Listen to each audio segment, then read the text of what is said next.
আসসালামু আলাইকুম। আমি সানজি বলছি সানজিস ফ্যামিলি থেকে। কেমন আছেন সকলে?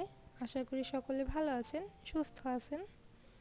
আলহামদুলিল্লাহ, আল্লাহর অশেষ রহমতে আমরা সকলে বেশ ভালো আছি। তো রমজান আসবে আসবে করে এসে গেছে, আবার দেখতে দেখতে রমজান কিন্তু শেষ হয়ে গেছে। আমরা 29 রমজান শেষ করে এখন 30 রমজানে আছি। আর সামনেই কালকেই ঈদের খুশি লাগছে, আবার রমজান চলে যাচ্ছে সেইটা ভেবে মনে একটু আফসোস হচ্ছে। আসলে প্রতি বছরই এরকম হয় যে ঈদের আনন্দ লাগে, আবার রমজান চলে গেছে সেটা ভেবে একটু আফসোস হয়। তো রমজানের জন্য সমস্ত কাজকর্ম গুছিয়ে নিয়েছিলাম, আর রমজানের কাজকর্ম তো শেষ হয়ে গেল, এখন আবার ঈদের জন্য সমস্ত কাজকর্ম গুছিয়ে নেওয়া হচ্ছে। আলহামদুলিল্লাহ, কাজকর্ম শেষ, তার সাথে আমাদের কেনাকাটাও শেষ। ঈদের কেনাকাটা শেষ হয়ে গেছে ঈদের আগের দিন। আজকে সব কিছু কেনাকাটা কমপ্লিট। কিছু কিছু পরবর্তীতে যে কেনা হয়েছে সেগুলো আজকে দেখাবো। এর আগেও আমি কিছু কিনেছিলাম, সেগুলো আপনাদের সাথে শেয়ার করেছি। আর এখন আমি নতুন একটা আঠা কিনেছি, সেটা দিয়েই একটা হিজাবের মধ্যে পাথর লাগাচ্ছি। এটা উঠে যাবে কিনা সেটা টেস্ট করার জন্য এই হিজাবটার মধ্যে প্রথমে লাগিয়ে দেখছি। এটা খুব একটা পরা হয় না, সেই জন্য নষ্ট হলে এটাই হবে। যদি এই আঠাগুলো ভালো থাকে তাহলে পরবর্তীতে কোনো জামা বা হিজাবের মধ্যে ডিজাইন করব, সেটাই চিন্তা করেছি। এই ছোট্ট আঠাটা আমার কাছ থেকে 100 টাকা নিয়েছে, আর এই যে পুঁথিগুলো সেগুলো আমার ঘরেই ছিল, সেগুলো দিয়েই হাবিজাবি কিছু একটা ডিজাইন করে নিচ্ছি। আসলে এটা ডিজাইন না, এটাকে পরীক্ষা করছি। এটার মধ্যে পাথর লাগিয়ে আমি এটাকে ঘরে কিছুদিন রাখবো, তারপর ব্যবহার করব, আবার এটাকে ক্লিন করব, ওয়াশ করব। তখন যদি এই পুঁথিগুলো উঠে যায় তাহলে বুঝবো যে এই আঠাটা দিয়ে ভালো কোনো কাজ করা যাবে না। আর যদি এগুলো সব কিছু ঠিকঠাক থাকে তাহলে বোঝা যাবে যে পরবর্তী ধাপে আগানো যাবে। এটাই আসলে। তো এখানে এই আগের যে পুঁথিগুলো দেখতে পাচ্ছেন, এগুলো আমি বেশ কিছুদিন আগেই লাগিয়েছিলাম, তবে এটা দেখছি বেশ ভালোই শক্ত হয়ে লেগে আছে, একটু উঠে যায়নি। আর আমি যেহেতু প্রথমবার আঠাগুলো লাগিয়েছি, তাই কিছু কিছু অংশে লম্বা লম্বা সুতার মতন হয়ে আছে, সেগুলো তুলে নিচ্ছিলাম। এগুলো ঘরে থাকা পুঁথি, তাই বেসিক কোনো ডিজাইন করা হয়নি, এলো পাথারি লাগিয়ে গিয়েছি শুধু। তো এটাকে ওভাবে রেখে দিব। আর এদিকে আমি ছেলের জন্য একটু ডিম আর পোলাও করে নিচ্ছিলাম। রাইস কুকারেই এই রমজান মাসটা রান্না করা হচ্ছে দুপুরবেলা আর সকালবেলা। তো রাইস কুকারে বেশ ভালোই রান্না করা যায়। এখানে একটা ডিম পোস্ট করে নিলাম, আর এরপর পোলাও রান্না করব, সেই জন্য এখানে তেল দিয়ে পেঁয়াজ মরিচ আর মশলা যা যা দিতে হয় সেগুলো দিয়ে দিব। যেহেতু বাচ্চার জন্য শুধু, তাই এখানে পরিমাণে একেবারেই অল্প। তো এখানে আমি লবণ আর আদা বাটা দিয়ে তারপর চালটা একেবারেই ঢেলে দিব, তারপর পরিমাণ মতন পানি দিয়ে এটাকে রেখে দিব। আর এটা যে আমি ভাজছি, এই সময় ভাজতে ভাজতে এক সময় দেখা যাবে যে এটা আর্মে চলে যাবে, তখন আর কুকে দিলে কুকে যাবে না। পানি দেওয়ার পর আধা মিনিট বা 1 মিনিট পরে এটার কুকে আসবে। এর আগে আমি যতই কুকে দিতে চাই না কেন, এটা কিন্তু আসবে না। তো এই তো আমার রান্না শেষ কথা বলতে বলতে।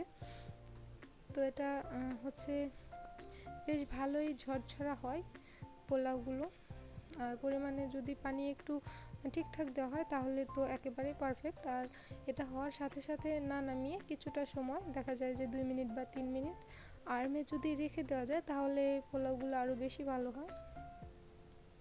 তো এখানে আমি 3টা কয়েল পাখির ডিম ভেজে নিয়েছি। এই কয়েল পাখির ডিম খেতে আমার ছেলে বরাবরই ভীষণ পছন্দ করে। তো এই পাখির ডিম আর পোলাও আর শসা গাজর কেটে নিয়েছি, এগুলো দিয়ে আজকে দুপুরের খাবারটা খাইয়ে দিব।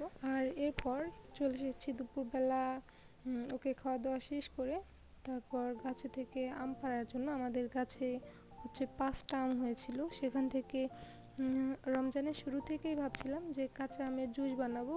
তো ভাবতে ভাবতে রমজানের শেষ এসে গেছে, তাই এখন হচ্ছে ভাবনা চিন্তা না করে একেবারে আমগুলো পেড়ে নিতে এসেছি। 5টা আম আসলে পাড়তে একবার ইচ্ছা হচ্ছিল, আবার একবার ইচ্ছা হচ্ছিল না, যে পাকার পরে এগুলো পেড়ে তারপর খাবো। তো এভাবে ভাবনা চিন্তা করতে করতে রমজানের শুরু থেকে শেষে এসে গেছি। এখন হচ্ছে কাঁচা আমের জুস বানাবো। তো এখান থেকে হচ্ছে 2টা আম আগে পেড়ে দিয়ে দেওয়া হয়েছে, আর এখন আছে এখানে 3টা আম পেড়ে নিব। আমগুলো হচ্ছে আসলে আমের সিজনে আসে না, অন্য সময় আসে, তাই হচ্ছে একটু বেশি ভালো লাগে। আর এগুলো খেতে ভালো লাগে না, এগুলো হচ্ছে শুধু দেখতেই ভালো লাগবে, কারণ হচ্ছে এটা খেতে এত বেশি সুস্বাদু না যে ভালো লাগে বলবো। আর এখানে হচ্ছে জুস বানানোর জন্য আমি কিছুটা গাছের ধনেপাতা নিয়ে নিয়েছি, আর হচ্ছে একটা পাকা মরিচ নিয়েছি, আর হচ্ছে আমগুলো একটু পাতলা পাতলা করে কেটে তারপর হচ্ছে ব্লেন্ডারে দিয়ে দিচ্ছি। আর এর মধ্যে দিয়ে দিব পরিমাণ মতন লবণ আর অফুরন্ত পানি। আসলে আপনি যতটুকু জুস বানাতে চান ততটুকু দেবেন। আর হচ্ছে আজকে একটু শসা দিলাম, এটা হচ্ছে এমনিতেই হাতের কাছে ছিল সেই জন্য দিয়ে দিলাম। আর এই তো এখন আমি দিয়ে দিচ্ছি অফুরন্ত পানি। এখানে হচ্ছে আমি 3টা গ্লাস বানাবো, সেই জন্য এতটুকু পানি দিয়ে দিলাম, আর দিব না। আর আজকের জুসটা হচ্ছে মরিচ একটু বেশি হয়েছে, যেহেতু পাকা মরিচ দিয়েছি সেই জন্য একটু ঝাল বেশি ছিল, খেতে একটু বেশি ঝাল লেগেছে। আর এর মধ্যে হচ্ছে আমি আগেই চিনি দেইনি, কারণ হচ্ছে আমাদের বাসার একজন চিনি খাবে না, সেই জন্য চিনি না দিয়ে ব্লেন্ড করে নিয়েছি। আর এরপরে হচ্ছে আমরা চিনি মিশিয়ে তারপর খেয়ে নিয়েছি। আর দুপুরবেলা যেহেতু আমের জুস বানাবো সেটা পরিকল্পনা করে আমগুলো ছিঁড়ে রেখেছিলাম, তখন তো আর জানতাম না যে আমাদের গাছ থেকে আজকে বেল পড়বে। পরে আবার দেখা গেল যে ইফতারের কিছুটা আগ মুহূর্তে আধা ঘন্টা আগে গাছে থেকে বেল পড়ে এমন অবস্থা হয়েছে যে সেটাকে আজকেই শরবত বানাতে হবে, কারণ হচ্ছে বেল পড়ে একেবারে ভর্তা হয়ে গেছে।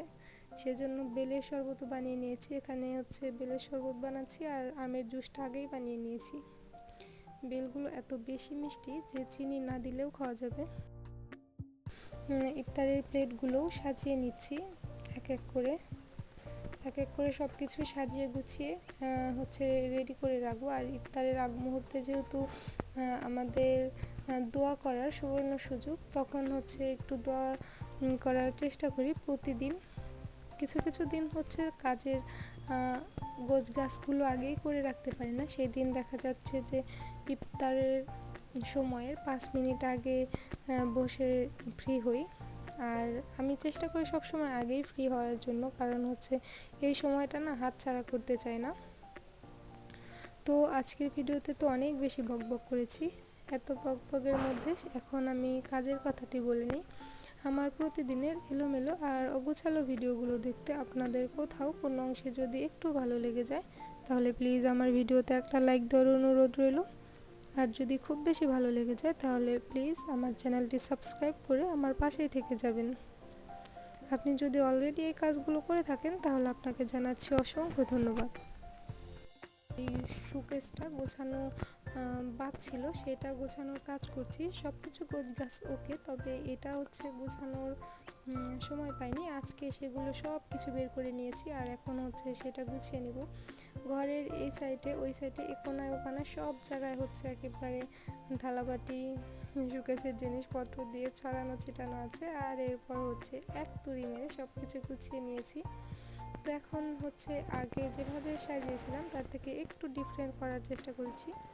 তো আপনাদের কাছে কেমন লাগছে কমেন্ট করে জানিয়ে দিতে পারেন। আর এখন দেখাচ্ছি আমার ছেলের ঈদের আরও কিছু ড্রেস। আর তার আগে দেখিয়ে দিচ্ছি প্রথমে জুতা জোড়া। এই কেসটা দেখে ওর হচ্ছে অনেক বেশি পছন্দ হয়েছে, আর সেই জন্য এই গরমের মধ্যেও এবার ঈদে এই কেসটা কিনে দেওয়া হয়েছে। আর এখন একে একে জামা কাপড়গুলো দেখিয়ে দিচ্ছি।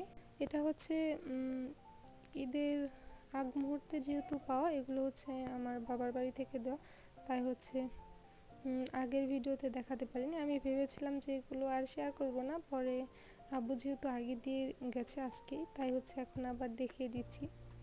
তো প্রথমে হচ্ছে একটা গরমের মধ্যে পরার জন্য একেবারে সুতি হালকা নরম কাপড়ের একটা শার্ট দেখিয়ে দিলাম। আর এটা হচ্ছে, তবে একটা দুঃখের বিষয় হচ্ছে আমার ছেলেটা হচ্ছে এমন 3/4 প্যান্ট পছন্দ করে না। তবে এবার ঈদে ওর জন্য 3টা 3/4 প্যান্টই হচ্ছে নেওয়া হয়েছে। আর এটা হচ্ছে আমার শ্বশুরের পাঞ্জাবি, আর ভেতরে হচ্ছে পায়জামা আছে, ওইটা আর দেখানোর কিছু নেই, সেই কারণে হচ্ছে দেখালাম না। আর কাপড়টাও দেখালাম না, কারণ কাপড় দেখানোর মতন কিছু নয় আমার মনে হয়। কারণ হচ্ছে কাপড় আমি খুব একটা কিনি না, আমার ভালো লাগে না, সেই জন্য হচ্ছে আমি আপনাদেরও দেখালাম না। আর এটা হচ্ছে পাঞ্জাবি আর কুর্তি, ভেতরে পায়জামাও আছে, ওইটাও আর বের করলাম না। তো পাঞ্জাবির আসল কালারটা আনতে পারিনি ক্যামেরায়, আর কুর্তিটাও আমার কাছে ভীষণ ভালো লেগেছে। তো আজকের মতো এই পর্যন্তই থাকছে। সকলে ভালো থাকবেন, সুস্থ থাকবেন, আর আমাদের জন্য দোয়া করবেন।